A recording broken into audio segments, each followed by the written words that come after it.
Hello and welcome, beautiful souls.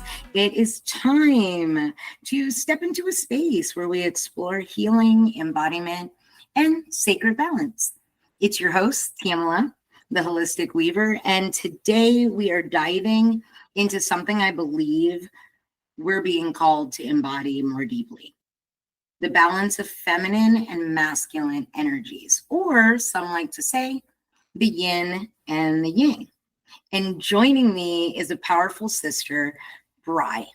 Now, Bri is a holistic practitioner, a hypnotherapist, an animal communicator, and a veteran. Her journey is full of wisdom, depth, and multi-dimensional healing, which is amazing. And I'm really excited to have her on. First, I would like to also say thank you, Marcus, for introducing me to your amazing other half. And hello, Bri. Hi, thank you so much for having me. And yes, big shout out to him because without him, I wouldn't have found you. I'm so thankful. Right? Me too. So, first question, how is your energy today? My energy is a little lower than usual. It's been, I don't know, it's good. It's like peaceful, but also a little tired. We've been in the process of reimagining our life. And so we're currently near family and just kind of wrapping things up at home, trying to like create a new vision. And we stayed up till like 2:30 this morning creating a new vision for our life. So just a little sleepy, but other than that, I feel, I don't know, like this really joyous peace also. I love that. Yeah. Also, I would like to say thank you for your service. It's greatly appreciated. As you know, my father and many family members were in the service, and I just want to tell you thanks. Oh, I appreciate that. Yeah, it was definitely a learning experience, and I'm glad I got to do that. Dude, sweet. I love that. So let's hop into this. When we talk about the feminine and the masculine, or the yin and the yang, what does that mean to you? Well, I guess for me, it's kind of like multifaceted, mostly because, yeah, it's the masculine and the feminine, but there's also like the fragmented parts of each of those, and like there's so many variabilities within the yin and the yang and how they come about. But Mhm. I guess for me, it's just being like more rooted in that peacefulness, especially as a practitioner. So like that yin energy, and I've had to actually really learn how to be in it. It has not been an easy process because I've been in that yang energy and like survival mode probably for the first 40 years of my life. And I'm like, I don't even know what feminine looks like other than wearing dresses and putting on makeup. Like that's how I've been conditioned, like, and like make meals for a guy. And I was never into that, so that's what I thought it was. And I'm like, oh yeah, no, not me. Right. I'd rather be outside playing and being in my army gear and anything else other than serving anybody in that capacity. I'm right there. Dude, I'm right there with you, because I've always, and see, there it is, dude. I'm right there with you, because for the longest time, I've always been in that survival mode, that masculine, like I have to do it, because if I don't do it, it's not done. You know what I mean? I've come to this understanding that like feminine is a more soft now, and more receiving and more intuitive, and the masculine is like the doing, the structure, the holding, the energy. They're both sacred, I believe, but they're both so needed. To be in the receiving end has been a struggle for me. I'm like, oh, how do you do it? Yeah, and that's something I've been working through too, because I've been historically an overgiver, and I'm learning to create boundaries. You know, um, 11 years ago when I first started, like, as a holistic practitioner, and as a holistic health coach, I wanted more for people than they wanted for themselves, and I Mhm. was like giving, like way over giving. And they're like, I'm not even ready to receive it, and so like it would hurt my soul when they didn't even want to receive. And then I'm like, oh, wait, you're not even in a space where you can receive. So actually, over this last month, I've been really talking about that a lot. So I love that you bring it up because learning how to receive, like actually since being with Marcus, like learning how to receive, I've never done that in a relationship, like romantic or otherwise. Like I'm always the giver and never the receiver. So it's interesting to see how that dynamic plays out, especially in a partnership. So it's something I'm still learning, and I'm gonna be 45 soon. Dude, I'm right there with you. When Waldo and I got together and when we were first dating, I was such a hot mess about it because I'm like, no, like it has to be like this way. Like I've got this. He does this thing where if we go to the store and we go to get out the car, I'll like go to like grab the groceries and take them in, and he's like, no, no. I was like, well, I'm going to help you. He said, go open the door, babe. Maybe that will help me if you go and open the door. I'm like, and I'm squeezing my fist and like my whole body is tense because I'm like, I don't, I need to do this myself. It's really, I find it to be such a pain, man. Right. But also like as women, like strong, independent female, Yeah. like which we both are, it's also hard to like really see where that power is in also learning to receive, because I feel like societally too, we've been like pushed and, you got to be strong, independent. And I think it's really shifting that dynamic and not allowing men to be like who they're supposed to be either. So, Yeah. like I feel lately that we're all being asked to raise up together, and like women are so powerful and like we've been so um inner masculine that we're almost like making men more feminine, which is also its own problem. Right. And like I strongly agree with you on that because I've had relationships where I've been like the boss. Oh, and I hate that. Like once I know I'm in charge, I'm like, this isn't gonna work. Yep, this isn't gonna work. Like it's not gonna work. You're a little bit, and it's no offense. No No. offense to gentlemen that are very in their feelings and things like that. Like I love having a partner where we're both we're both at the balance now. Yes. And that's something too. Like I think I'm curious to see what you think of yin and yang energy, but like I feel like it's got to be all within us, Mhm. and like we're allowed to have that power struggle within us. Like it's never going to be like one or the other, but to have a power struggle in a relationship, like that, because I can't be told what to do all the time and I also can't be in charge all the time. Yeah. So I feel like if we're both working on our own energy, that's like the sweet spot because it's like that 90-10 days. Like Yes. nothing's ever going to be 100%. It's never going to be 50-50, but as long as I'm taking care of me and the best of my capability and like still Mhm. supporting you, like we're good. But yeah, so I feel like that yin and yang even within us needs to be more Needs to be balanced. balanced. And now, let's hear a word from our sponsor, Guide to Change.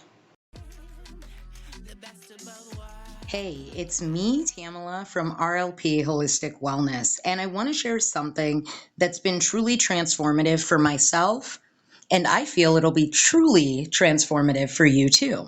It's called a Guide to Change. Now, a Guide to Change is more than just a membership, it's a place and space where you can find powerful courses, meditations, practices that support your growth and healing journey. Now, one of the courses I actually took, which is Overcoming Imposter Syndrome.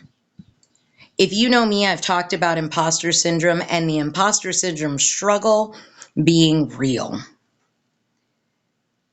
With saying that, I left this course with tools to shift my mindset, as well as reconnect me with my worth and helped me step into my power fully and authentically. The community of Guide to Change is heart-centered and supportive, and it lets you know you don't have to do this alone. We're not meant to. I encourage you to explore the comments below and click on that link for a guide to change. Have a beautiful night, and let's return back to our scheduled podcast. Happy healing. Have that balance, you know. And this is where like the Reiki energy comes in, because we both actually practice and are Kundalini Reiki practitioners, you know, which I thought was freaking hilarious because I've never met another Kundalini Reiki master teacher that wasn't someone that I did training with and attuning with. You know what I mean? So for me, I thought that was pretty badass. Yeah, same. I'm like, wait, what? Right? And when I said it and you looked and you're like, what? Oh, I know. All fun. I'm like, this is great. This is great. But, you know, for me, when it comes to the yin and the yang, I really do believe that balance is truly important. For myself, I found myself having this need to be the boss. And I realized that it broke down to I didn't feel safe in the male energy outside of myself. So in myself, I had to make myself super strong in the yang energy, super strong in that yang thinking, because being feminine wasn't safe for me.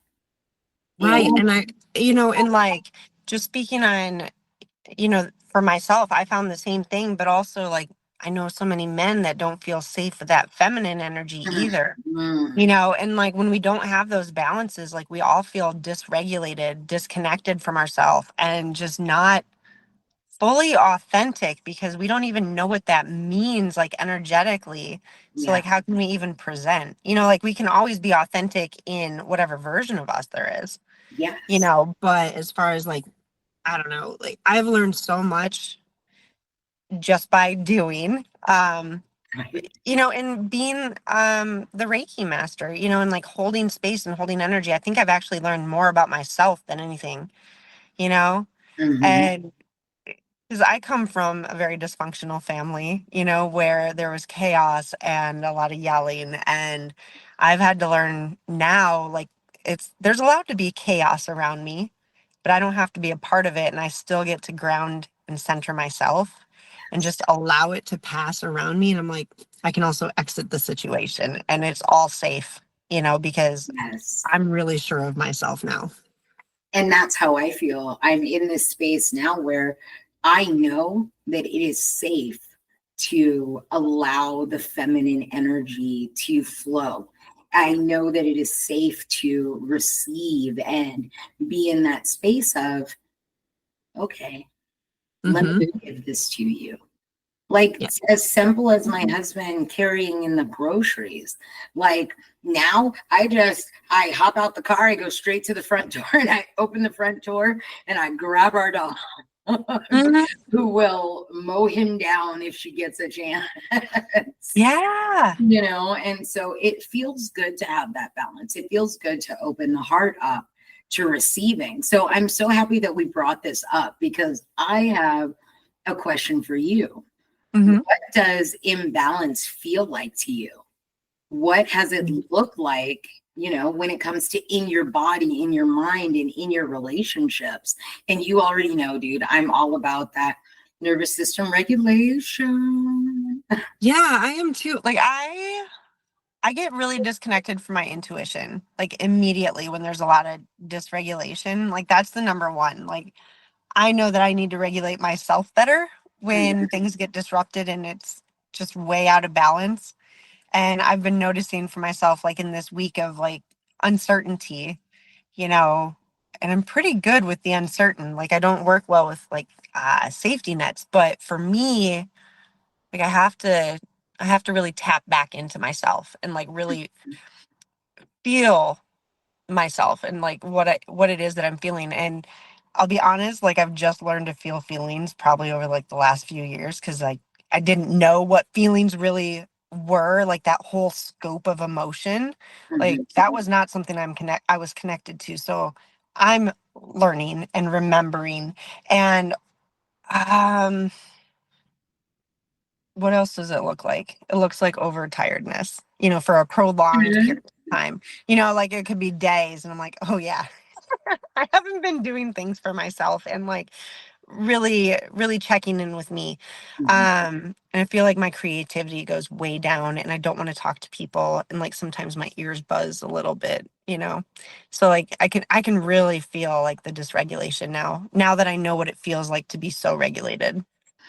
I'm with you because actually, and this is where, now that you're in a space like of restoring balance, knowing how to restore, knowing, hey, my body is off, right?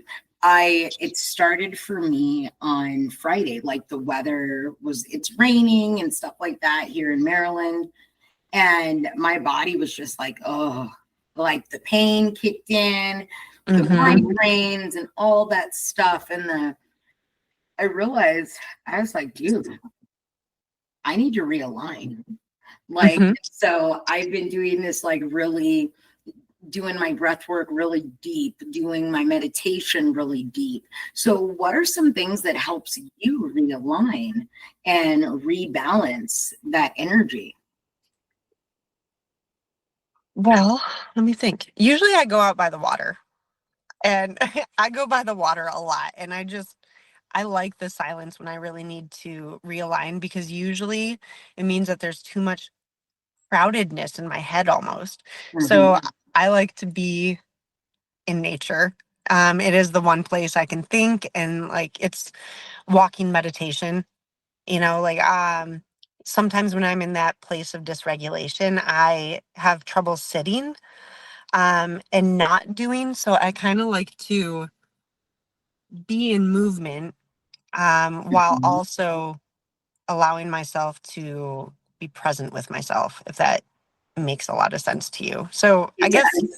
I guess people would call it forest bathing, but I just call it disconnecting so I can reconnect. And I do that often. I do a lot of disconnection in order to reconnect myself, because I feel like we're always so connected. We're always so on.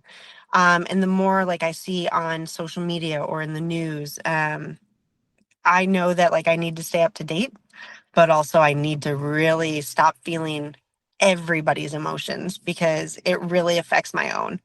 Um, and I'm already helping my household regulate, and it's a lot on one person. Mhm. And I do take on more than I probably should sometimes, which I'm learning to also get that boundary back in place. And I think too, like healing in a relationship, like healing um what it means like to have a healthy relationship. Mhm. It kind of it's been bringing up stuff for me over like the last few months, which is Yeah. good, because then I get to be dysregulated and see like patterns. So I do when I feel like that, I do journal and I do make space for myself, and I move more. I move more. So movement is what helps me clear and move energy. See, I really freaking love that because I personally like, the movement. As you know, I love somatic movement. Somatic, getting into somatic mind body coaching.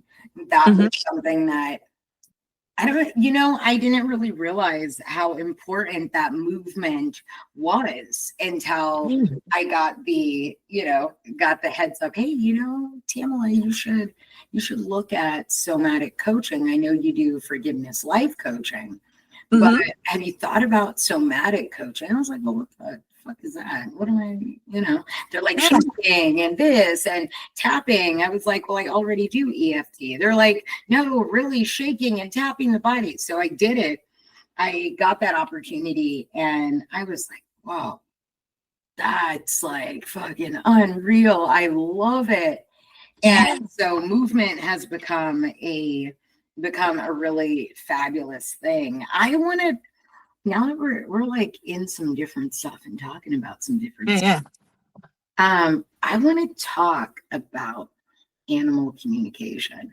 Okay. Like, did you, like, I'm opening up the floor. This is a safe space for you to talk about this because I find this to be very beautiful because I do more like human communication in that sense, but I would love to hear about the animal side of it. Yeah. So actually, I got into animal communication, one for a pet of mine. He was really struggling.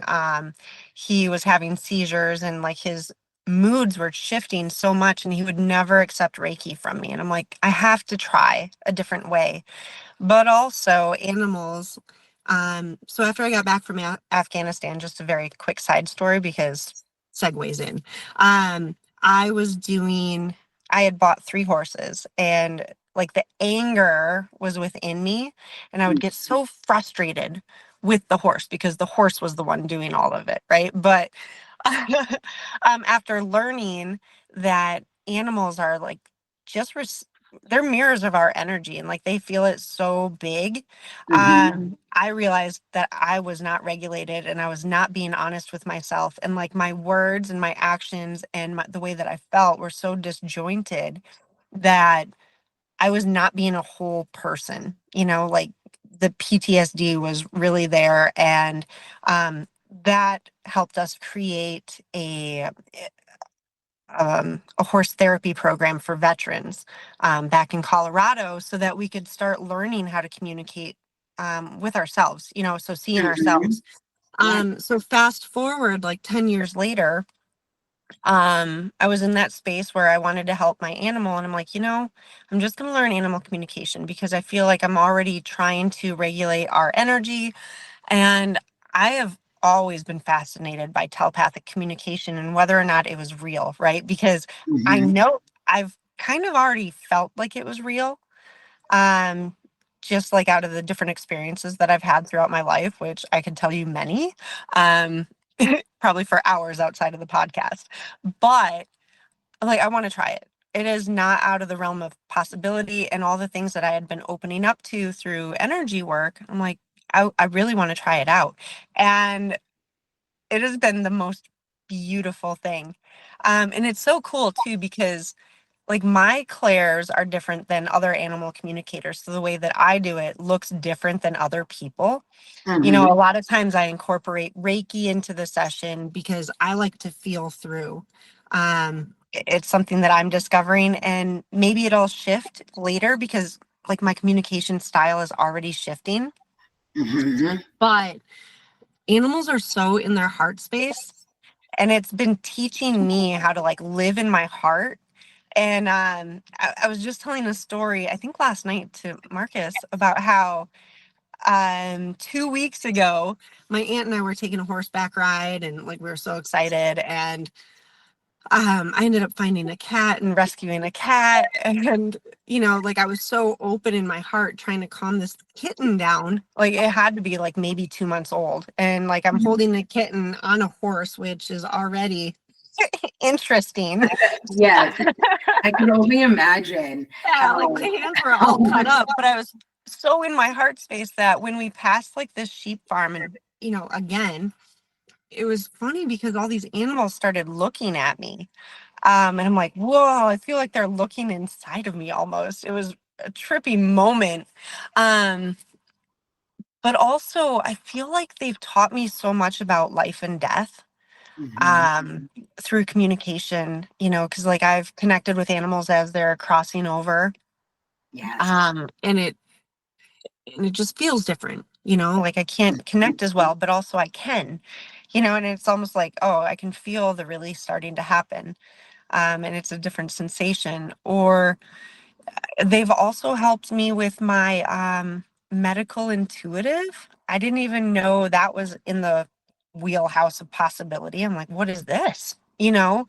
I love But that. but animals are the one that's showing me all this because they're so open, and with my practice, our practice, of Reiki, like I feel like we have to go through different layers sometimes to really help people open up, which is why I use hypnosis or meditation in conjunction with Reiki, but animals are so open.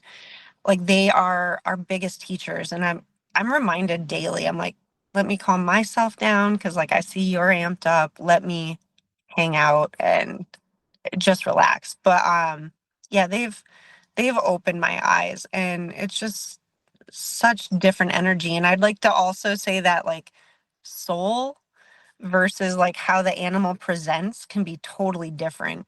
You know, like our baby girl, Honey, she recently passed and she was an aggressive animal and our little problem child, definitely in air quotes there, because she's also just so beautiful and like she was a beautiful teacher, but like her soul was just so happy and so open and so loving, so like Mhm. it's also teaching me about, well, where's our soul versus our earthly connection, and like how does our everyday interactions and like the trauma that's happened to us really present versus like what our soul's saying.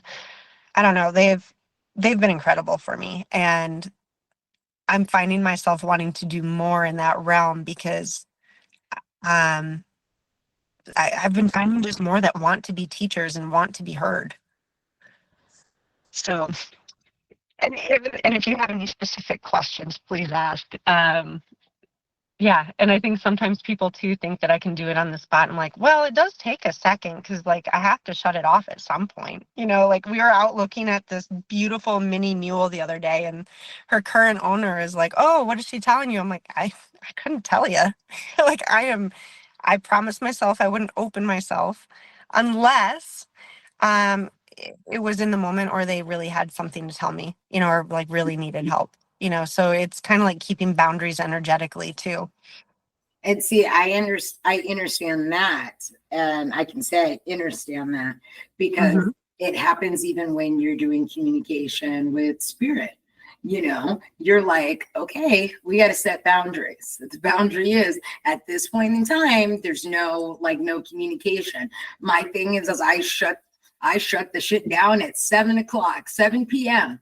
After Mhm. 7 p.m., it's 7. We're not having any conversation. Right. And I do so much dream work. I've had to do the same thing. I'm like, you let me sleep. Like, like we can have one night a week or one night a month, whatever that looks like. So unless Yep. I'm searching for answers, like we can't be doing that communication thing right then. We can't be taking this off track. And dude, we're not running that train. We're not running that train off tracks. You know what I mean?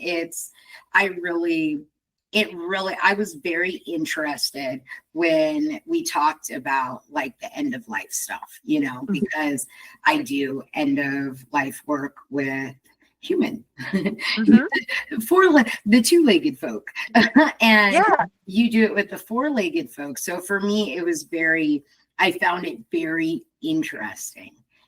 I've talked to people that have told me that they do communication with animals.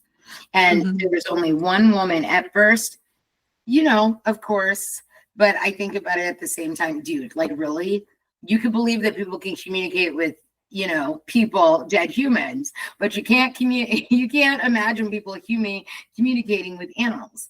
So a Yes. woman said to me, hey, I told her, I said, well, I got a new puppy and she's not eating. She was like, well, she's like, you've been so kind to me. Do you want me to communicate with her? And I was like, sure. She's like, do you have any questions? I was like, well, my main question right at this point in time is how come she's not eating? Mhm. And she said to me, legit, she said she doesn't like stale food. Oh. And like there's something about the food. She said, I really do believe you need to get food that's individually packed. Let me tell you, I went to the store that very same day and I got her individually packed food. Mm-hmm. It. Okay. She Okay. eats it. She eats Yeah. it. If I buy dry dog food, let me tell you, she will turn her nose up at it in a heartbeat. And now she's 3 years old. That was at like 3 months old. But now she's 3 years old and she will turn her head up. And Hey doesn't play no games, but she does like Reiki. I will say she loves getting Reiki.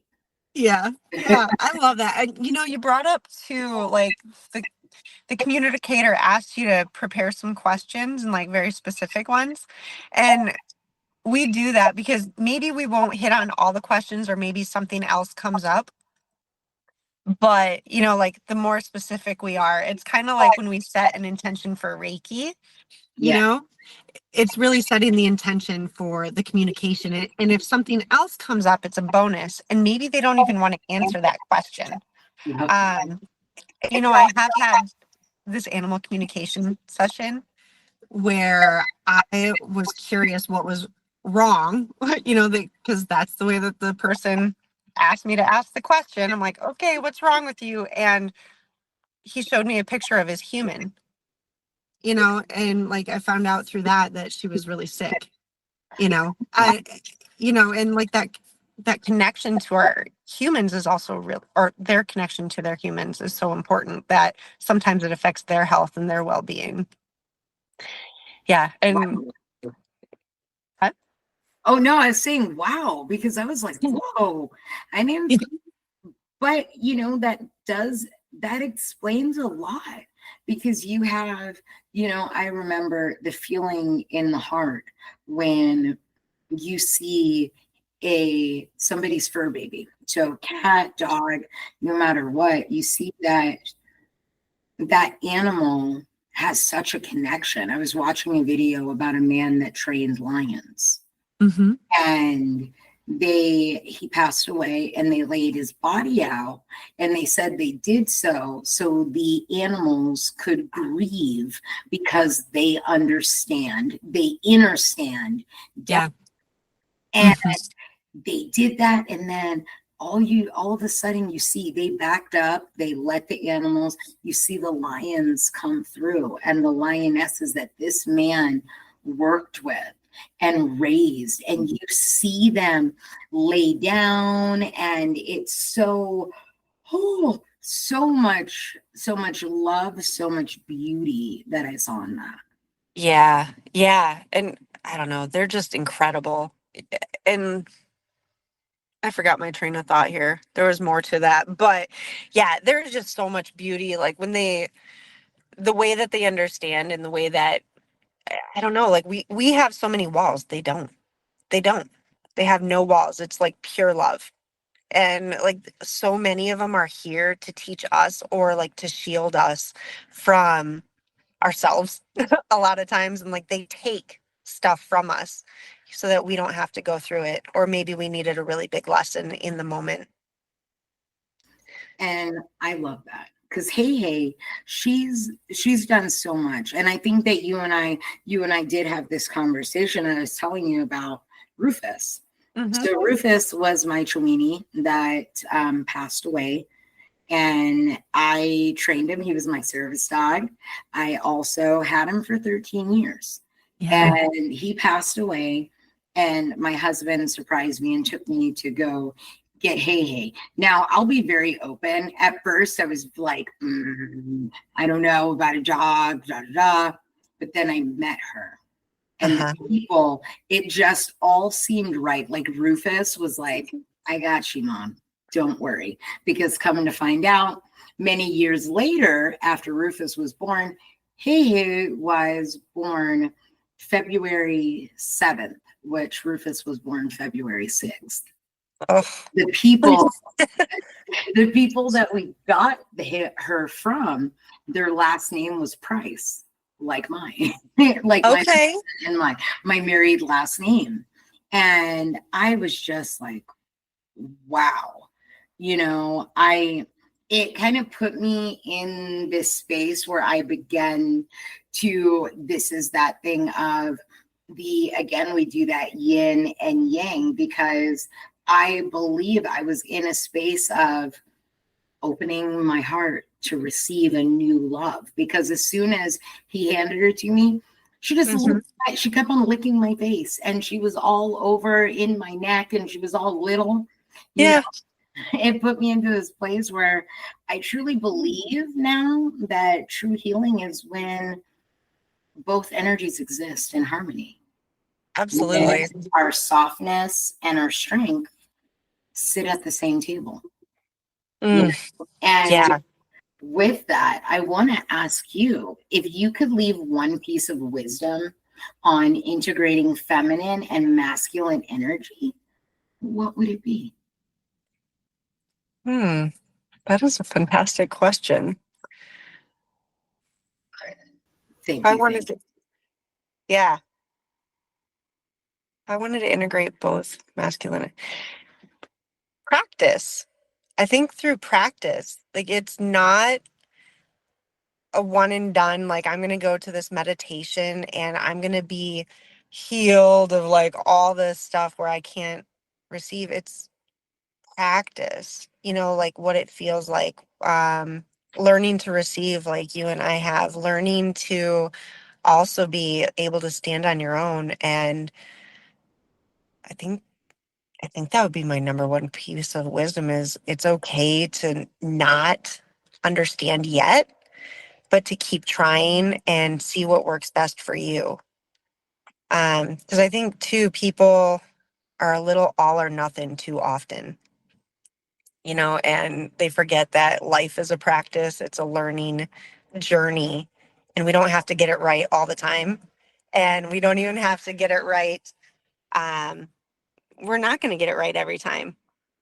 So just keep practicing and just feel your way through it and probably get outside more, disconnect and get outside more.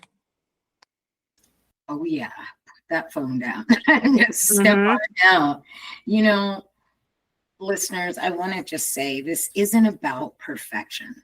It's about tuning in and honoring what your soul is asking for right now. One thing that I invite you guys to reflect on is, where are you over leaning? And what would happen if you brought in the opposite?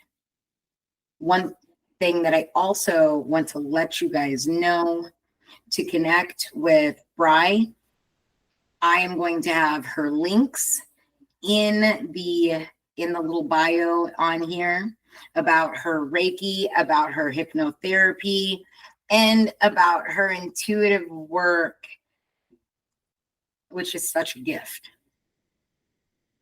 I just want to say thank you, Bri, for being with us today. And everyone, may you walk away feeling a little more held and a little more whole. So thank you guys for being here. Thank you for listening. Love you on purpose, and happy healing. Thank you so much. Baby, I'm the best of both worlds.